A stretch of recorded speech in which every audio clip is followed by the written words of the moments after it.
Nah, di situ aku baru tahu dan aku kaget, aku tersentak lagi. Hah, Yahudi, Nasrani gitu. Berarti aku mengambil kesimpulan pada waktu itu, setiap kali kami sholat dan kami wajib baca surah Al-Fatihah, kami sedang mengutuki Yahudi dan Nasrani dong. Aku nemu ayat lagi kak di surat Al-Maidah. Oke.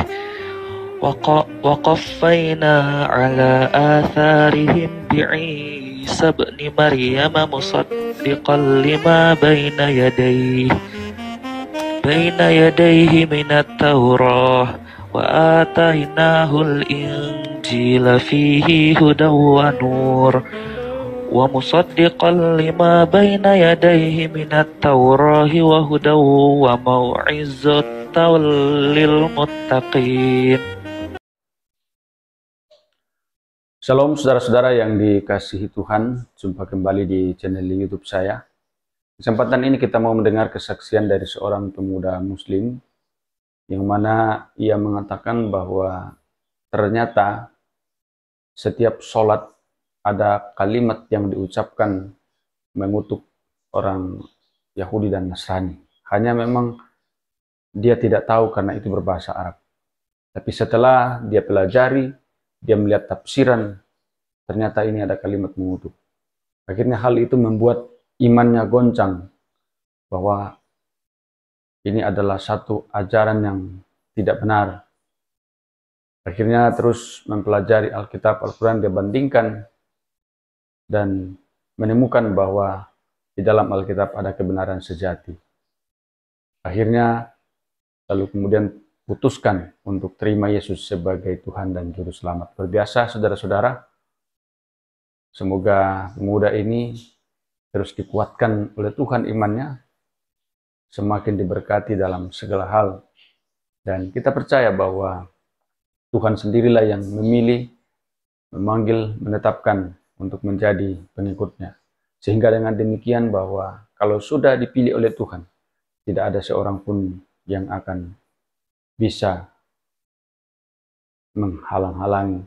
Tidak ada seorang pun yang akan bisa memisahkan dia dari kasih Kristus. Berbiasa saudara-saudara, semoga video ini dapat memberkati kita. Selamat menyaksikan. Ya, jadi saudara kita Paul of Tarsus ini, gue panggil adik gue lah ya, karena kamu kan pasti jauh lebih kecil dibanding saya. Baru bulan Januari ini ya, dari Muslim ke Kristen ya. Iya, kata komen kak. Yes. Jadi oke, silakan kalau mau kesaksian, saya kasih ruang dan waktunya saya serahkan ke kamu. Ayo silakan. ya, baik kak. Jadi gini ya kak, ceritanya itu dari tahun waktu Palestina sama Israel lagi gencar-gencarnya tuh kak. Itu di Oktober 2000 berapa ya? 2023 ya. Itu beneran 2023 kan kak? Ya, jadi politik gak terlalu ngikuti, tapi oke, lanjutin aja. Ya, jadi waktu Oktober 2023, Oktober, November, Desember 2023 itu kan bener-bener tuh Indonesia bener-bener FYP-nya itu tuh kayak tentang Palestina, Israel gitu kan. Nah, itu memang lagi heboh-hebohnya. Nah, waktu itu di Oktober, November, Desember itu aku nggak tahu tepatnya, intinya aku sholat Jumat kak, ya aku sholat Jumat ya udah sholat Jumat itu kan kayak rame-rame kan semuanya berjamaah gitu kan, kumpul gitu di satu masjid di dekat rumahku. Nah terus di masjid itu ya udah dipimpin sama imam gitu kan, sama ustadz di wilayah itu, dan itu ustadz ngaji aku. Jadi ketika itu si imam ini ya udahlah selesai sholat salam gitu kan, doa bareng gitu kan, rame-rame doa Bismillahirrahmanirrahim gitu kan, kayak bahasa Arab panjang meruntut gitu kan ya. Nah pas akhir-akhir gitu si imamnya ini doa tapi pakai bahasa Indonesia, tiba-tiba pakai bahasa Indonesia gitu. Jadi kayak apa ya, yang aku pikir-pikirin mungkin kenapa pakai bahasa Indonesia, supaya jemaat atau para makmum ini denger gitu dan tahu isi doanya gitu kan, kayak mengaminkan banget gitu.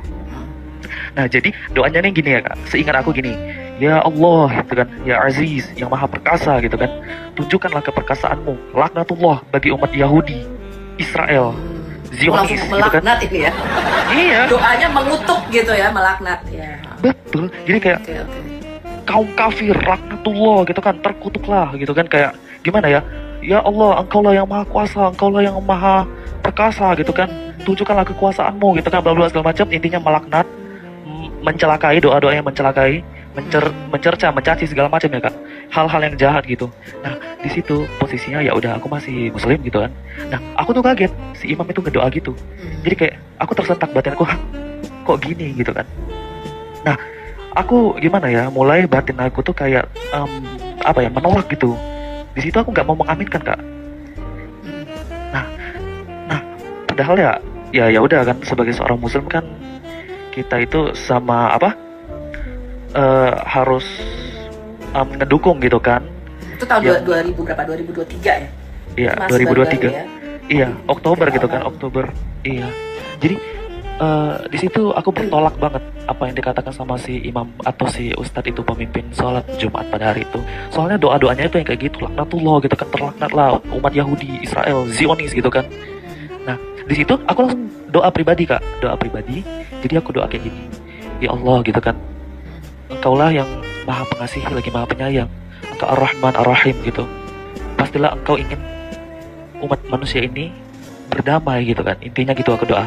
Engkau tidak menginginkan pertumpahan darah di dunia ini ya Allah gitu kan. Engkau maha pengasih maha penyayang. Ya Allah, semoga umat maupun di Israel dan di Palestina gitu, mereka Engkau damaikan gitu. Terjadilah apa ya, intinya terjadilah kerukunan gitu, kayak nggak ada pertikaian lagi gitu. Nah dan aku juga ngedoain untuk yang umat Palestina, siapapun itu, mereka Engkau berikan berkah, Engkau berikan intinya perlindungan, makanan dan lain-lain. Terus juga umat Israel juga aku doain. Karena ya kak, aku berpikir di saat itu, ini itu bukan soal agama gitu, ini itu soal politik. Dan yang aku tekankan itu, nilai kemanusiaan itu bukan dilihat dari agamanya, tapi dilihat siapapun yang terkena kesengsaraan atau yang ada kematian itu harus kita dukung gitu. Maupun di Palestina juga kena, dan Israel pun kena. Betul. Ya kan? Ini nih cuman masalah senjatanya doang yang kuat dan bentengnya gitu. Ini bener-bener buat aku kayak tersentak di situ kan, karena si imam ini doanya kayak gitu kan. Jadi itu pertama kali kamu mulai memikirkan kembali Iya, tentang memikirkan. iman kamu gitu ya. Iya, Kenapa iya, aku dalam doa langsung. itu, Iya, apalagi kita betul. mengutuk bukan memberkati gitu ya. Iya, betul, bukan memberkati. Dan aku bertolak belakang karena ya Bismillahirrahmanirrahim gitu. Allah itu memiliki nama yang maha pengasih lagi maha penyayang gitu kan. Adalah mungkin Allah itu membiarkan pertumpahan darah, kerusakan dan segala macam terjadi pada manusia. Nah di situ ya udah, aku pulang dari masjid itu, aku masih kayak, aku sambil istilahnya istighfar gitu kan, astagfirullahaladzim gitu kan. Kenapa ya seluruh umat itu mengaminkan hal itu gitu, sedangkan kenapa aku sendirian yang kayak menolak gitu kan, aku yang salah atau gimana ya. Nah aku di sini ya kak, tiba-tiba gak tau kenapa, jiwa spiritual Islam aku itu tuh meningkat kak. Aku jadi lebih semangat dalam hal ingin memperdalam Islam aku lagi gitu. Karena ya selama ini ya kak, disclaimer, aku itu memang dari TK, dari kecil itu memang dididik keras oleh keluarga aku untuk bisa ngaji. Nah, untuk bisa ngaji, bisa ngebaca bahasa Arab dengan fasih gitu kan. Tajwidnya harus bener, panjang pendek segala macam, dengung dan yang lain gitu kan. Jadi, hal-hal yang kayak dalam sholat, aku ngerti kak gerakan-gerakan sholat. Aku paham dari takbiratul ihram sampai ke salam. Nah, tapi sampai dari TK sampai aku SMA, itu aku cuma membeo kak, kayak burung beo. Jadi kamu ketika kamu mengaji, kamu baca Quran itu sebenarnya kamu nggak ngerti artinya ya? Iya betul, nggak ngerti artinya. Dan aku pun sholat itu cuman gerakan-gerakan kayak komat kamit, kayak membeo, tapi aku nggak ngerti maknanya gitu dalam sholat itu. Gitu loh. Jadi gimana ya, selama aku sholat gitu, aku tuh nggak bisa secara terhubung atau mengkoneksikan diri aku ke pencipta gitu, ke sang pencipta. Jadi aku kayak rutinitas aja, tradisi gitu kan, rutinitas kegiatan kayak gitu. Jadi bener-bener ya, aku di situ kayaknya aku benar-benar harus secara sempurna nih gitu kan. Aku harus mempelajari lagi mulai dari nol gitu kan. Jadi aku memutuskan pada saat itu ya udah, mulai sekarang aku kayak baca Quran dan juga aku ngeliat terjemahannya kak. Nah aku baca Quran, ngeliat terjemahannya. Nah aku baca lagi dari surah Al-Fatihah kak. Dari surah Al-Fatihah aku baca nih ya.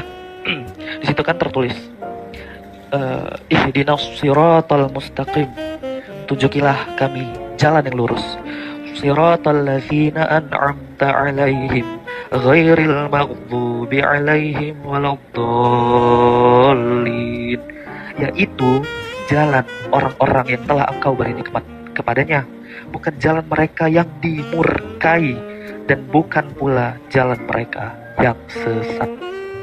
Nah, oke, aku sudah baca terjemahannya. Akan tetapi Kak, aku sebagai anak muda ini kan jiwanya masih menggebu-gebu banget kan gitu kan. Kayak dalam hal belajar gitu kan. Bener-bener aku ini semangat Kak. Jadi walaupun aku baca terjemahannya, aku kurang puas gitu. Aku baca tafsir Kak. Ya, setelah aku baca bahasa Arab gitu kan, aku ngaji, aku baca terjemahan, aku juga baca tafsir. Jadi ya Kak, setelah aku baca tafsir, ya tafsirnya yang terkenal ya, yang kayak di kita kan Indonesia kan Kemenak gitu kan, dan yang lain-lain gitu kan. Jadi ya pasti sumbernya terpercaya gitu kan. Nah, setelah aku baca tafsir dan banyak aku membandingkan tafsir, aku melihat Kak, di Al-Fatihah ayat ke-7 itu kan, yaitu jalan orang-orang yang telah engkau beri nikmat kepadanya, bukan jalan mereka yang dimurkai, dan bukan pula jalan mereka yang sesat. Nah, betul. Baru aja mau aku ngomongin. Jadi aku lihat tafsirnya Kak. Di situ jalan mereka yang dimurkai itu maksudnya itu Yahudi, dan jalan mereka yang sesat Nasrani. Nah, di situ aku baru tahu dan aku kaget, aku tersentak lagi. Hah? Yahudi, Nasrani gitu.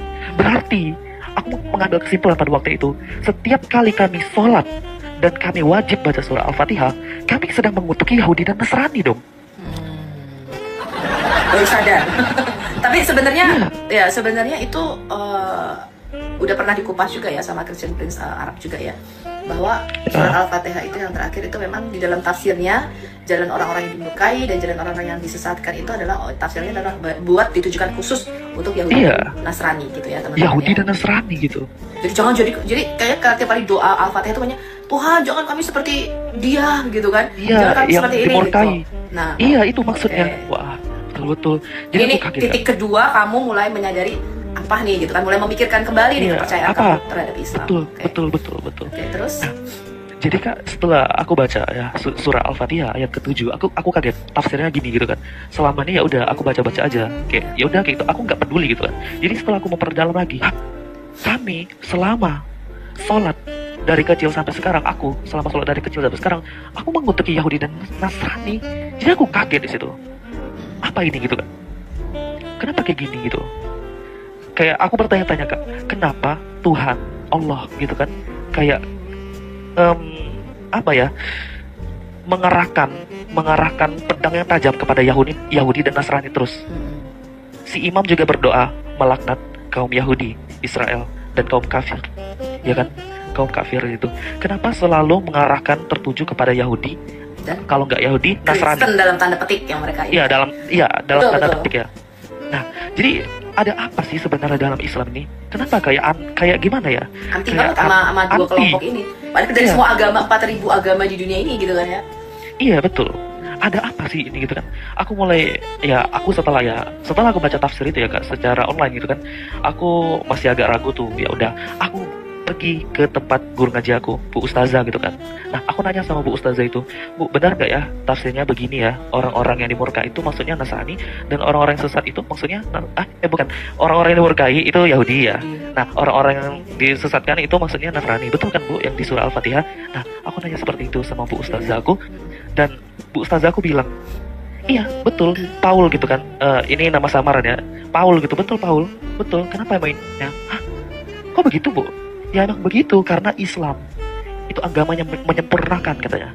Islam itu ditegakkan oleh Nabi Muhammad gitu, Sallallahu Alaihi Wasallam katanya gitu kan. Karena Nabi Muhammad itu Nabi yang maksum gitu kan, Nabi yang tanpa cacat celah gitu intinya, dan juga Nabi yang terakhir gitu, yang diutus oleh Allah gitu kan. Jadi ya kenapa katanya, Paul, apa yang kamu pertanyakan gitu? Langsung aku bilang kayak gini ya Kak, aku kaget. Ibu, kenapa ya kita kayak mengutuki kaum Yahudi dan Nasrani ya Bu di dalam surah Al-Fatihah ini? Oh, itu bukan mengutuki katanya. Tapi seakan-akan ya Bu Ustazah ini kayak bertakia gitu istilahnya. Dia ini kayak menutup-nutupi Kak. Jadi katanya itu bukan mengutuki, tapi kayak menghindarkan diri kita supaya kita itu ingat bahwa mereka yang dimurkai dan yang disesatkan itu tidak sama dengan kita, karena kita ini kaum yang diberi nikmat katanya, gitu loh. Kayak kita ini sadar, oh jauh-jauh gitu kan, karena kita ini kaum yang diberi nikmat gitu, bukan yang kayak mereka gitu intinya. Jadi oke, kata aku, kalau begitu ya udah, aku terima aja.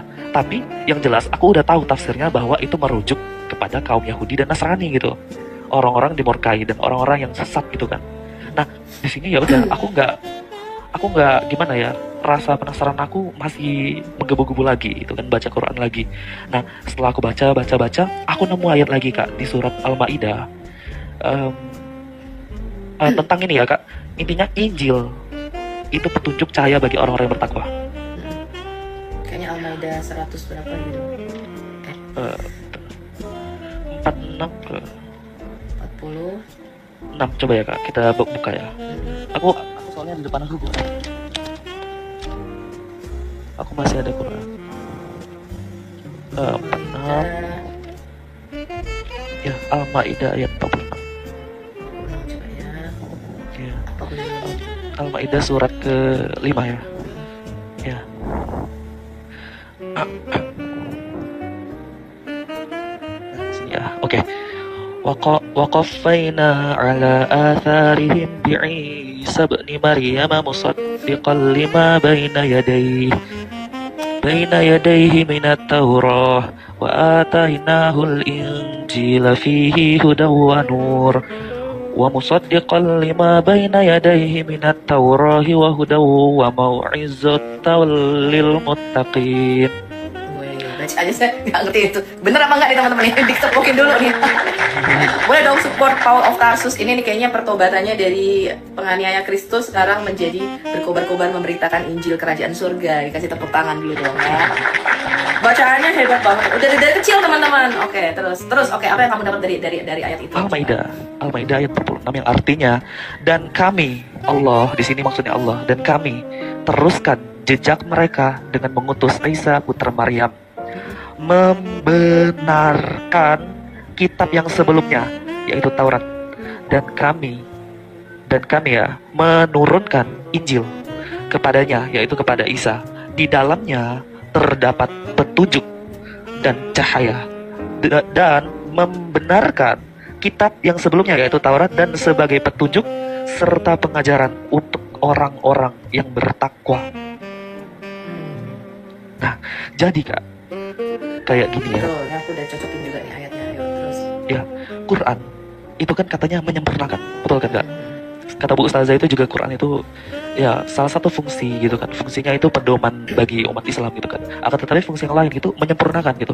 Yang setelah aku pelajari dari kecil, dari TK, SD, SMP, SMA, itu kami kayak diajarin bahwa kami itu mengimani gitu kan, rukun iman gitu. Iman kepada Allah, kepada para malaikat, kepada kitab-kitab Allah. Nah, rukun iman kepada kitab-kitab Allah ini kami mengimani bahwa kami percaya kitab Taurat ini perspektif Islam ya. Karena beda ya, maksudnya gini, kitab Taurat itu diturunkan gitu, gedebuk gitu kan, diturunkan kepada Nabi Musa alaihi salam. Kitab Zabur atau yang aku udah ketahuin Mazmur itu diturunkan kepada Nabi Daud. Sedangkan kitab Injil ya diturunkan kepada Nabi Isa alaihi salam, Isa al-Masih. Ya, nanti itu kita harus ini mesti percayai sebenarnya gitu kan. Iya, Masuk salah satu rukun iman, kamu percaya pada kitabullah, yaitu Taurat, Zabur, dan Injil. Tapi kalau kita tanya, bukan Injil yang kita pegang ini, gitu kan. Injil yang mana? Kalau gitu, ya mesti nggak bisa ngomong.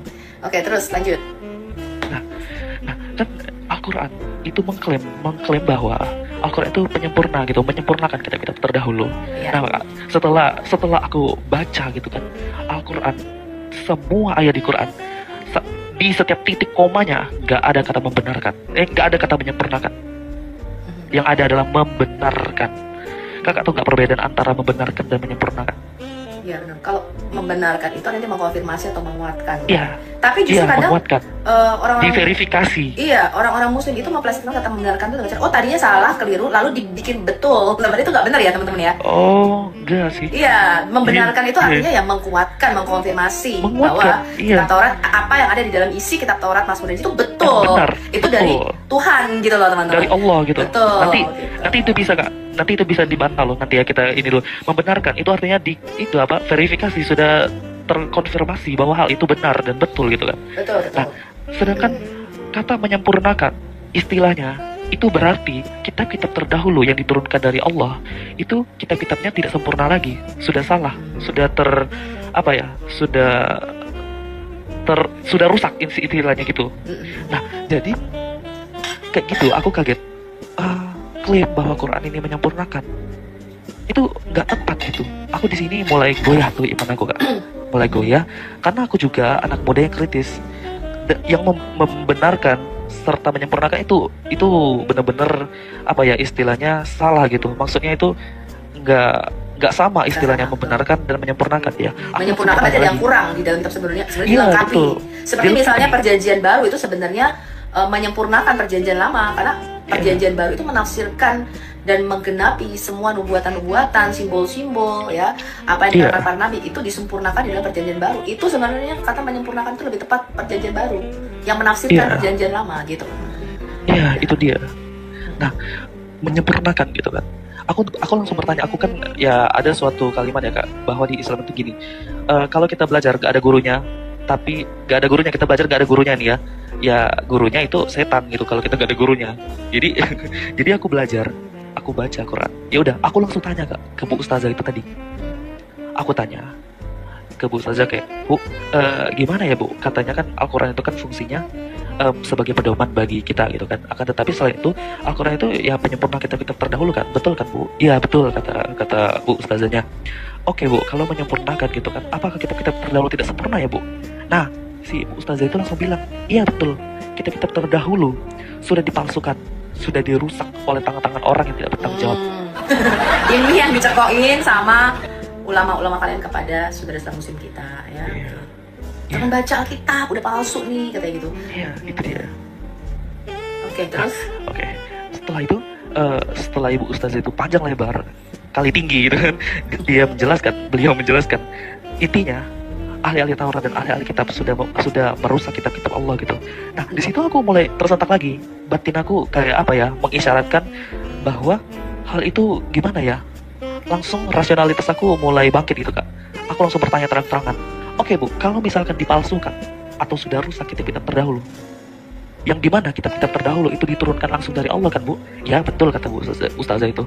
Oke Bu, kalau begitu Allah yang Maha Kuasa apakah tidak mampu Bu untuk menjaga kitab-kitabnya ini?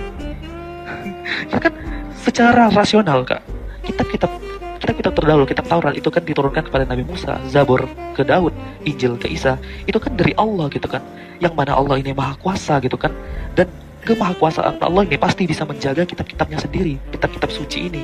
Akan tetapi kenapa tiba-tiba Allah itu tidak bisa menjaga kitab-kitab ini gitu kan? Kenapa tiba-tiba ada manusia-manusia yang tidak bertanggung jawab yang katanya sudah memalsukan, sudah mengkotori ayat-ayat suci di dalam kitab-kitab terdahulu gitu? Nah, di situ Bu Ustazah itu langsung kayak diam ya kan. Jadi Bu Ustazah itu merenung sebentar kayak, ntar dulu Paul, jangan begitu, kamu jangan langsung menyimpulkan gitu katanya, kata beliau gitu kan. Kataku, gimana Bu? Secara logikanya ya gitu, menurut pemikiran aku ya Bu, gitu aku bilang kan. Katanya gini, itu bukan Maha Kuasa atau apa, kita nggak ngebahas itu kata Bu Ustazah. Yang kita bahas, Allah ini menghendaki Nabi yang terakhir sebagai Nabi yang maksum, kekasihnya, Nabi yang benar-benar penyempurna gitu, istilahnya gitu. Jadi kitab-kitab terdahulu itu memang sudah dipalsukan ahli-ahli Taurat dan ahli-ahli kitab gitu. Akan tetapi dengan kedatangan sang baginda ini adalah pembawa rahmatan lil alamin gitu, rahmat bagi alam semesta. Intinya gitu. Bu Ustazah itu berputar-putar keliling tawaf kayak gitu ya, kayak gitu. Beliau menjabarkan gitu kan. Jadi aku di situ kaget. Oke. Ya udah, aku di situ pulang. Aku di rumah, aku bertanya-tanya lagi di batin aku. Kalau begitu, aku masih kurang puas Kak dengan jawaban Bu Ustazah itu. Karena aku berpikir, Allah sudah menurunkan kitab-kitabnya yang terdahulu. Mana mungkin Allah yang Maha Kuasa tidak sanggup untuk menjaga kitab-kitabnya sendiri. Berarti ya Kak, berarti dapat ditarik kesimpulan bahwa ahli-ahli Taurat dan ahli-ahli kitab itu lebih kuasa daripada Tuhan negeri Mekah ini dong. Daripada Allah Subhanahu wa Ta'ala ini dong.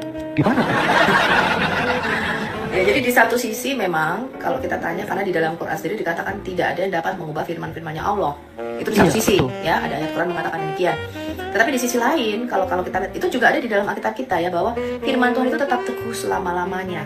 Ya, dia tidak akan ada yang dapat menggugurkan. Bahkan Yesus sendiri berkata bahwa langit dan bumi akan lenyap, tapi perkataanku akan tinggal tetap. Artinya tidak ada satupun yang dapat menggagalkan firman Tuhan, ya. Tetapi bukan secara literal kalau dipelihara dari huruf-hurufnya harus sama persis, tidak begitu, ya. Iya. Tapi bahwa apa yang Tuhan wahyukan kepada para nabi, apa yang Tuhan singkapkan kepada para rasul dan para nabi, itu dapat kita percaya sepenuhnya, dan terbukti ya penjagaan Tuhan kepada kitab-kitab yang kita pandang sebagai kitab-kitab yang berotoritas dan diilhamkan oleh Roh Kudus, ya, sehingga dijaga sampai sekarang ini kitab-kitab ini dan dilestarikan oleh gereja, gitu.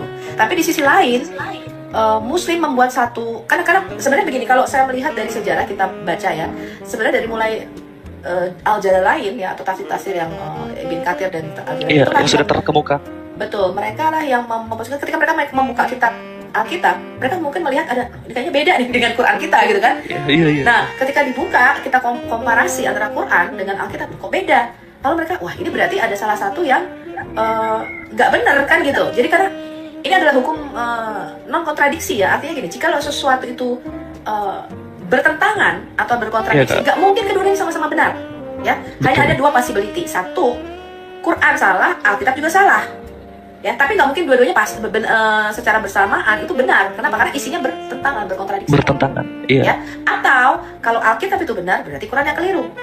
Kalau Qurannya benar, Alkitab yang salah. Nah, ini mana nih yang mau kita percayai? Nah, tetapi di dalam penafsiran pun, ya, kalau Anda baca, mereka itu kontradiksinya begini. Sebenarnya yang mereka salahkan itu bukan isinya secara literal, tapi penafsirannya. Oh, orang Kristen itu salah menafsirkan isi Alkitab.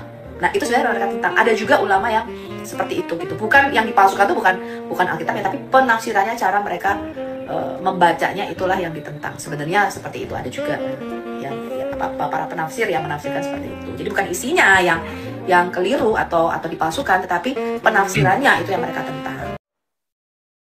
Luar biasa Bapak Ibu, Saudara-saudara, video ini semoga dapat bermanfaat, menguatkan iman kita. Ada banyak pelajaran-pelajaran rohani yang kita bisa petik di sana, sehingga kita akan semakin semangat dalam Tuhan, semakin memiliki keyakinan yang sungguh bahwa Allah yang kita sembah dalam Yesus Kristus adalah Allah yang benar, bahwa hanya Yesuslah satu-satunya Tuhan dan Juru Selamat. Di luar Yesus itu tidak ada keselamatan. Kita bersyukur, saudara dan saya yang sudah percaya, sudah menerima anugerah keselamatan daripada Tuhan.